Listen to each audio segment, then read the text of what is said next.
धन्यवाद आदरणीय बड़े भाई अजय देव जी कि मुझे उन्होंने मंच संभालने का मौका दिया।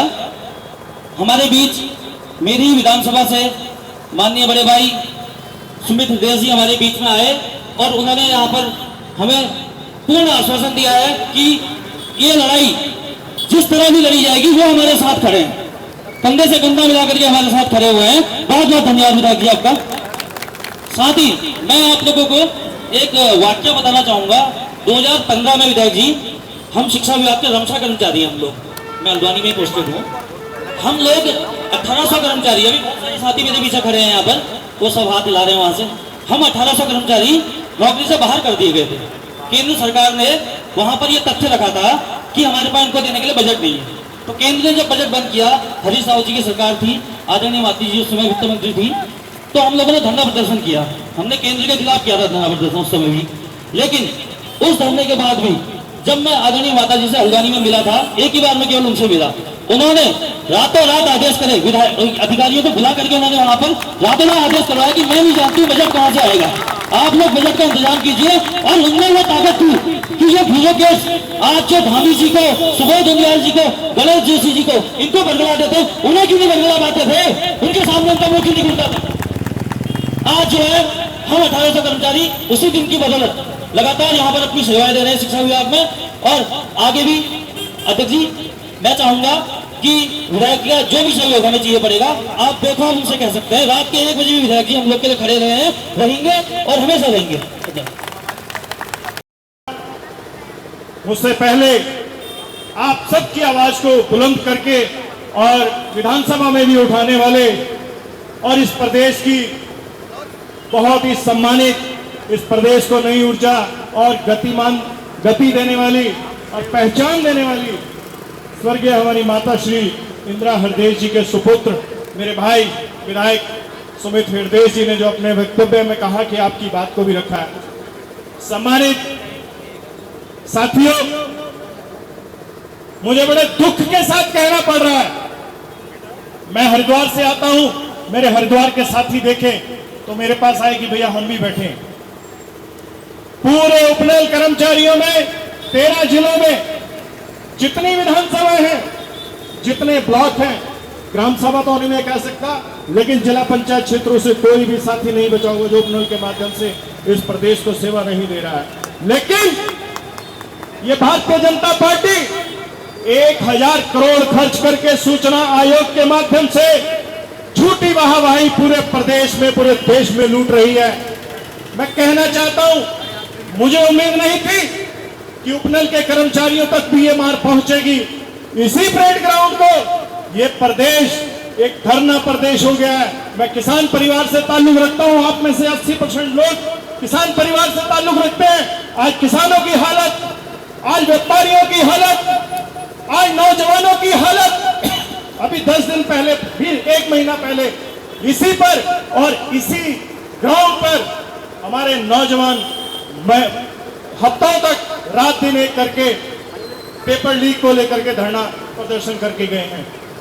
इस प्रदेश की मार में, इस प्रदेश की गूंगी बहरी सरकार भारतीय जनता पार्टी की नीतियों से कोई कर्मचारी नहीं बचा, कोई छात्र नहीं बचा, कोई व्यापारी नहीं बचा, कोई किसान नहीं बचा, मजदूर नहीं बचा, लेकिन इनके सिर पर जूं रेंगने वाली नहीं है। साथियों, बड़े दुख के साथ कहना पड़ रहा है, ये पता नहीं कितने बेशरम हो चुके हैं, कितने गूंगे बहरे हो चुके हैं। एक तरफ भैया भी मुझसे पहले वक्तव्य में अपनी बात में उन्होंने संबोधन में रखा कि हमारी स्वर्गीय माता श्रीमती इंदिरा हृदय जी ने हमारी बात को मजबूती से उठाया और उनका मैंने देखा है कार्यकाल, उनका फोन जाने के बाद अधिकारी थर थर कांपते थे। लेकिन इनके मंत्रियों की वीडियोस लीक होती है, अरे डीएम आप फोन नहीं उठाते, अफसरशाही हावी है। ये मंत्री पद पोर्टफोलियो केवल लेकर घूम रहे हैं, इनको अधिकार नहीं है। ये अपना स्वार्थ देख करके, अपनी वोटों की राजनीति देख करके काम करते हैं और निर्णय लेते हैं।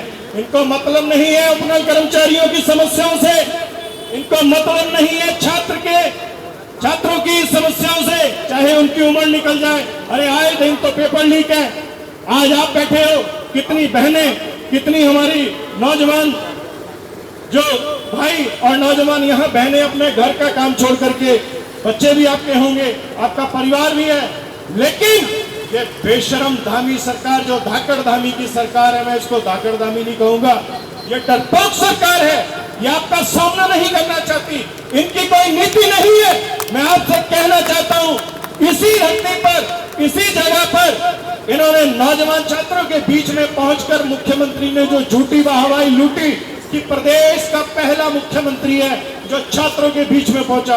अरे मैं पूछना चाहता हूं, आप ही के लोग हैं जो पेपर लीक में शामिल, आपकी भी आवाज को मजबूत करेंगे, ऐसा मैं उम्मीद करता हूं। जल्द हमारा निवेदन स्वीकार करेंगे। मेरे साथ मेरे सीनियर सुमित हृदयेश जी हैं और आपको घबराना नहीं है। आपको किसी प्रकार की कोई समस्या होगी, मैं सिख परिवार से ताल्लुक रखता हूं, हमारे अध्यक्ष बैठे हैं लक्सर के। सम्मानित साथियों, अगर आपको कोई खाने की दिक्कत आए तो इतना लंगर लगाने के भारतीय जनता पार्टी के लोग भी आकर खाते जाएं, और हो सकता है हमारी दाल और रोटी खा करके आपकी आंख में शर्म आ जाए और इन बहनों को, इन भाइयों की परिवार को देखते हुए आपकी आंख में एक शर्म का आंसू निकले। अगर नहीं निकलेगा, ये देवभूमि है, ये चारों धाम की धरती है, ये पाप को और ज्यादा प्रायश्चित नहीं कर सकते, ये पाप को और ज्यादा बर्दाश्त नहीं कर सकते। आपसे हिसाब किताब बराबर करने के लिए बद्री विशाल केदारनाथ जी तैयार बैठे हैं, और मैं निवेदन करूंगा कि आप लोग मजबूती के साथ खड़े रहिए। हम आपके साथ पीछे पर्वत की तरह पहाड़ बन करके खड़े हैं, आपको घबराने की जरूरत नहीं है। इन्हीं शब्दों के साथ मैं आप सब लोगों का बहुत बहुत धन्यवाद और आपके संघर्ष को बार बार प्रणाम करता हूं। एक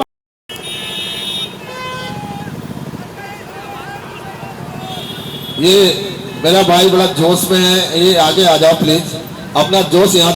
हमारी दीदी भूली रात का पाला हुआ इतना घामजी जो बैठा जन वो तो मेरी दिल की गहराई से चरण स्पर्श प्रणाम। और आज हमारो 7वें दिन का रात्रि कुछ, तो मैं सबसे पहले अपना पदाधिकारी को बोल दो 7 दिन तक आप लोग जो बात पे चेक करना, एक बार खिलाना हम करो कि चला मुख्यमंत्री की राय कर दो, लगा बैरिकेडिंग और बैरिकेडिंग में जी सबसे पहले दोनों काम मैं करूं। अरे रात दिन हम नौकरी करना मैं ना मजी जब तनख्वाह होगी ना, मुंडा रोलू करवाओ गई 15,000 के सफर होनी, 15,000 में हम खान पीने तो हम कर्जदार बने 7-8 हजार रुपया उन फंड देने खान पीने में देगी, और बची 5-6 हजार रुपया। अब वो 5-6 हजार हम कन के घर चलो, भारी मुसीबत चल। और वाकई मैं हकीकत बताऊं कि मेरी जो जीवन था, मेरी एक नौनी थी और नौनी थी 18 साल की, तेरा करने को विकास घोषणा महोनो चबल चुप रो छोरो हल न करो। आज दूसरी बार बाणी उत्तराखंड को यू मंत्री जड़ को जड़े ये लठालात यकता क्या कतरी काम देखी तू मारो दीदा सड़ पहाड़ रोणो चबल चुपरा छोरो हल न कर मंत्री दीदा सेणो चबल चुपरा छोरो हल न कर। पढ़े लिखा चोरा बेरोजगार होना चबल, पढ़े लिखा चोरा बेरोजगार होना चबल चुपरा छोरो हल न कर। धन्यवाद। अगर म्यूजिक होगी ये गीत पे मैं काफी आगे बढ़ूंगा। जो मांगे बिल्कुल जायज हैं। जब काम की बात आती है तो हम ये देखते हैं कि नियमित जो कर्मचारी हैं उनसे कहीं गुना ज्यादा काम आप लोगों से लिया जाता है, और जब उसका दाम देने की बात आती है तो सरकारें विभिन्न प्रकार के बहानों पे उतर जाती हैं। सम्मानित साथियों, आपने जो संघर्ष छेड़ा है, आपकी जो पीड़ा है, आपके इस संघर्ष में हम सबका पूर्ण सहयोग और समर्थन है। जितने भी हमारे युवा साथी हैं, हमारे राजनीतिक कार्यकर्ता हो, सामाजिक कार्यकर्ता हो और सामाजिक सरोकारों से जो लोग जुड़े हैं, वो सब आपका समर्थन कर रहे हैं और समर्थन करेंगे। आपकी ये जायज मांग है। सरकार को माननी होगी, निश्चित रूप में माननी होगी।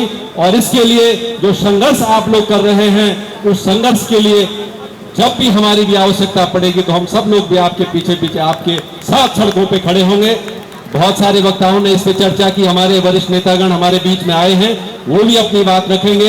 एक बार मैं आप सबके इस संघर्ष को नमन करता हूं और विश्वास दिलाता हूं कि जब भी हमारे जैसे एक साधारण कार्यकर्ता की आपको आवश्यकता होगी तो हम भी और साथियों के साथ आपके बीच में आपका कदम से कदम जब आप बढ़ाएंगे तो आपको सहयोग और समर्थन के लिए भी हमें भी आप लोग अपने बीच में पाएंगे। मैं पुनः आपका बहुत बहुत धन्यवाद करता हूं। उपनल संयुक्त मोर्चा उत्तराखंड के सम्मानित संयोजक विनोद गोदियाल जी, हरीश कोठारी जी, विनय प्रसाद जी, महेश भट्ट जी, अजय डबराल जी, श्रीमती मीना रौथाण जी, श्री प्रदीप चौहान जी, श्री विवेक भट्ट जी एवं सभी 13 जिलों से आए हुए सभी जो आपके पदाधिकारीगण हैं, उन सबको मैं बहुत बहुत धन्यवाद देता हूं कि आप इस संघर्ष के पथ पर आगे बढ़े हैं और सरकार को आपकी जायज मांगों के आगे निश्चित रूप में झुकना पड़ेगा। और अब मुझे लग रहा है जिस हिसाब से आपका कार्यक्रम चल रहा है तो बहुत जल्दी ही कुछ न कुछ सरकार इस पर मजबूर होकर के करेगी। एक बार आप सबके संघर्ष को नमन करता हूं, वंदन करता हूं। बहुत बहुत भी है, तमाम हमारे रिश्तेदार हैं, तमाम हमारे बच्चे हैं इस भीड़ में जो आज इस उत्तराखंड से बने हुए 25 साल हो गए। रजत जयंती हम मना रहे हैं, स्वर्ण जयंती हम मना रहे हैं, लेकिन आज हमारा उत्तराखंड कहाँ खड़ा है? आज उत्तराखंड के नौजवान सड़कों पर बैठे हुए हैं, सड़कों पर डेरा डाले हुए हैं। सरकार से मैं कहना चाहूंगा कि क्या हमने उत्तराखंड राज्य की प्राप्ति इसलिए की थी, इसलिए हमने उत्तराखंड राज्य मांगा था, इसलिए हम हमारे भाइयों शहीद हुए थे, इसलिए हमने बलिदान दिया था।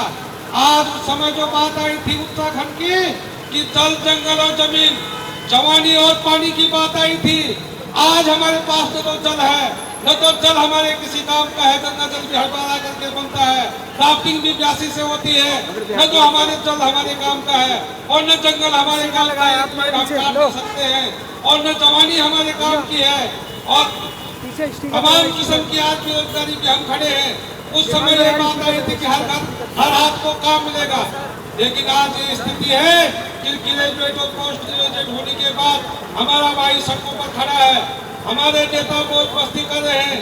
पिछले 2024 में जो गैरसैंण में जो अधिवेशन हुआ था उसमें विधानसभा का प्रस्ताव उन्होंने क्या था कि प्रत्येक विधायक का वेतन बढ़ेगा। प्रत्येक विधायक का वेतन बढ़ गया, 2 लाख से 2.5-3 लाख हो गया। प्रत्येक विधायक को जो है स्वास्थ्य की सुविधा हो गई। और ये भी उन्होंने प्रस्ताव किया कि अगर विधायक यहाँ ठीक नहीं होगा तो अमेरिका जाएगा, अमेरिका तक की यात्रा इलाज जो है फ्री होगा। ये भी इन्होंने प्रस्ताव किया कि विधायक के लिए जो है हवाई टिकट और रेल टिकट मुफ्त में होगा। लेकिन जो नौजवान, जो भाई हमारा सरकार को चला रहे हैं, जो कम दामों पर काम कर रहे हैं, उनकी तरफ किसी का ध्यान नहीं दिया। सोशल मीडिया पर आप लोगों ने मेरे को देखा होगा, मैं पिछले 8-10 सालों से उपनल कर्मचारियों की आवाज हमेशा उठाता देता हूँ। सरकार ने कहा कि हम इस समय जो ये कानून लाए हैं कि हम सबको अधिकार देंगे, सबको समान अधिकार देंगे। आप एक आदमी को तो आप इतना वेतन दे रहे हैं और उससे ज्यादा काम करने वाले आदमी को आपने घर बिठा दिया, आज सड़कों पर है। आपसे मेरा निवेदन है कि हम अभिभावक के रूप में, गार्जियन के रूप में, सहयोगी के रूप में आपके साथ खड़े हैं। और जब तक हमारा आंदोलन, जब तक हमारी मांगी पूरी नहीं हो जाती है, तब तक हमको किसी भी हाथ में यहाँ से नहीं उठना है। हमको बैठे रहना है। यहाँ पर प्रत्येक आदमी सहयोग करेगा, प्रत्येक आदमी से जितना बन पड़ेगा वो आपके साथ खड़ा है। मैं भी यहाँ पर आपको आज आपके आंदोलन को समर्थन करता हूँ और आंदोलन के लिए थोड़ा सा योगदान 5100 रुपये जो है अपनी तरफ से यहाँ पर आप लोगों को भेंट कर रहा हूँ कि आपका आंदोलन आगे बढ़े। और जब तक हमें शपथ खानी होगी कि जब तक हमारा आंदोलन सफल नहीं हो जाता है, हमारी पूरी मांगी पूरी नहीं हो जाती है, तब तक हम यहाँ से नहीं उठेंगे। चाहे हमने उत्तराखंड से मांगने के लिए कहा था कि कोदा झगोरा खाएंगे, उत्तराखंड बनाएंगे, आज हमारा नारा भी यही होगा कि कोदा झगोरा खाएंगे, इन गद्दारों को भगाएंगे और अपना अधिकार हम मांग करके रहेंगे। जब तक हमको अपना अधिकार नहीं मिल जाता है तब तक हम इस सड़क पर डटे रहेंगे। मैं अध्यक्ष जी से यहाँ पर जो सहयोग राशि इकट्ठा करें उनसे निवेदन करूंगा, थोड़ा मेरे पास आ जाए। मैं 5100 रुपये अपनी तरफ से आप लोगों को हेल्प कर रहा हूँ। और आगे भी चाहे घर से हमें कोदा झगोरा लाना पड़ेगा, चाहे घर से हमें राशन लाना पड़ेगा, घर से सब्जी लानी पड़ेगी, गांव से लाना पड़ेगा, तो हम आपके साथ खड़े हैं। अधिक न बोलते हुए फिर मैं आपके पास आऊंगा। धन्यवाद। मैं मर भी जाऊं तो कोई गम नहीं, लेकिन मरते वक्त बात ये शान की हो, मेरे हाथों में मिट्टी हिंदुस्तान की हो, मिट्टी हिंदुस्तान की हो, मिट्टी हिंदुस्तान की हो। और हमारा देश जिस तरीके से आजाद हुआ, उसी तरह से हमें उत्तराखंड राज्य भी मिला था, और उत्तराखंड राज्य हमें आंदोलन से मिला है। और यहाँ बैठे हुए हर आंदोलनकारी को मैं प्रणाम करना चाहता हूँ, दिल की गहराइयों से नमन करना चाहता हूँ, क्योंकि हमने ये राज्य लड़कर लिया, संघर्षों से लिया है। और यहाँ बैठे हुए जितनी भी हमारी बहनें हैं, जितने हमारे भाई हैं, मैं आप सबको आपके साथ कंधे से कंधा मिलाकर यहाँ पे आपके लिए समर्थन देने आया हूँ। आपने देखा हमारी सरकार आज हर जगह जाकर के ये कह रही है कि हम सिल्वर जुबली मना रहे हैं। हमारा जो है, हमारा राज्य का जो है स्थापना दिवस है 25वां, और सिल्वर जुबली हर जगह जो है मना रही है। लेकिन क्या हमारे भाई बहन यहाँ पे इसलिए बैठे थे कि आप हमको प्रताड़ित करते रहे? क्या हमने कभी सोचा था कि उत्तराखंड राज्य बनाने के बाद आज 25वें वर्ष में हमारी बहनें, हमारे भाई अपने घर का काम को छोड़ करके, बहनें अपने बच्चों को छोड़कर यहाँ पे बैठी हुई हैं? नीति बनाने से, नियम बनाने से ये राज्य नहीं चलेगा। ये राज्य चलता है तो यहाँ बैठी हुई जिंदा कौम के माध्यम से, जिसके बलबूते पर समाज खड़े होने का प्रयास करता है। भाइयों बहनों, हमारे बीच में हमारे बड़े भाई जेश प्रमुख जी आए, उन्होंने आपको अपनी आर्थिक सहायता दी है, आपका आंदोलन जो है अच्छा चले, आपकी मांग पूरी हो। हमारे बीच में हमारे ईश्वर भाई हैं, ये भी जो है एक स्कूल में प्रबंधक भी हैं और कांग्रेस पार्टी के रुद्रप्रयाग के पूर्व जिलाध्यक्ष रहे हैं। मैं अंकुर रौथान 2007-8 में गढ़वाल विश्वविद्यालय श्रीनगर का छात्र संघ का अध्यक्ष था और 5 साल वहां पर जिला भेषज एवं सहकारी कोऑपरेटिव का चेयरमैन रहा जनपद रुद्रप्रयाग का। साथियों, सरकार जिस तरीके से माननीय उच्च न्यायालय के आदेश की अवहेलना कर रही है, जब 2018 में सरकार को जो है आदेश दिया गया था कि नियमितीकरण कीजिए, लेकिन सरकार जो है आप लोगों के साथ छलावा कर रही है। क्या उत्तराखंड राज्य का निर्माण इसलिए हुआ था? उत्तराखंड राज्य का निर्माण इसलिए हुआ था कि अंतिम छोर पर बैठे हुए व्यक्ति तक जो है रोजगार मिले, और जितना रोजगार कर रहा है और जितनी मेहनत कर रहा है उसको उसकी उतनी आमदनी मिले। मैं यहाँ पर देख रहा हूँ मीना रौथान जी हैं, हमारे रुद्रप्रयाग से हैं, अस्पताल में रात दिन जो है वहां पर मरीजों की सेवा कर रही हैं। कई हमारे भाई यहाँ पर स्कूलों में हैं, कई जो है कई दफ्तरों में जो है काम कर रहे हैं। परसों हमारे नेता हरक सिंह रावत जी यहाँ पे आए हुए थे, उन्होंने अपनी बात रखी कि सरकारी कर्मचारियों से भी ज्यादा मेहनत उपनल कर्मचारी कर रहे हैं, अपनी सेवाएं दे रहे हैं। मैं आपको नमन करना चाहता हूं। जब खून की एक एक बूंद मिले, बलिदान का दरिया बनता है। जब खून जिगर से बहता है, तब देश का नक्शा बनता है। लहराते समंदर डरते हैं, शहीदों की कश्ती से चलने का इरादा पक्का हो, तूफान में भी रास्ता बनता है, तूफान में भी रास्ता बनता है। हमारे